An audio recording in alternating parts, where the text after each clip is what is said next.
মন্দির বাংলাদেশের রাজশাহী জেলা থেকে ৪৮ কিলোমিটার উত্তর পূর্বে বাগমারা থানার তাহিরপুরে অবস্থিত একটি প্রাচীন মন্দির। রাজা কংসনারায়ণ রায়বাহাদুর ১৪৮০ খ্রিস্টাব্দে এই মন্দিরটি প্রতিষ্ঠা করেন। জনশ্রুতি আছে যে ভারতীয় উপমহাদেশের প্রথম দুর্গাপূজা উৎসব উদযাপন এখান থেকেই শুরু হয়।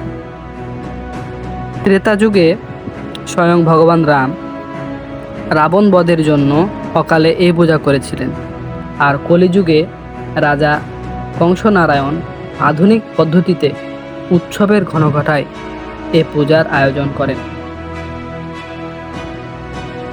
সমসাময়িক বাংলা হিন্দু সমাজে তিনি চিরভাস্কর হয়ে থাকার উদ্দেশ্যে মহাযজ্ঞ করতে আগ্রহী হলে পণ্ডিত রামেশ শাস্ত্রী তাকে দুর্গাপূজার উপদেশ দেন। ষোড়শ শতাব্দীর শেষ ভাগে রাজা কংসনারায়ণ ৮.৫ লাখ টাকা ব্যয়ে পূজাটি সম্পন্ন করেন। এই মন্দিরের মূল গেট দিয়ে প্রবেশ করেই হাতের ডানেই রয়েছে একটি শিব মন্দির। এই শিব মন্দিরটি রাজা কংসনারায়ণ নিজ হাতে প্রতিষ্ঠা করেন।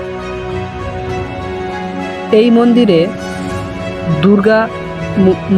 দুর্গার পাশাপাশি রয়েছে রাধা গোবিন্দ ও কালী মন্দির।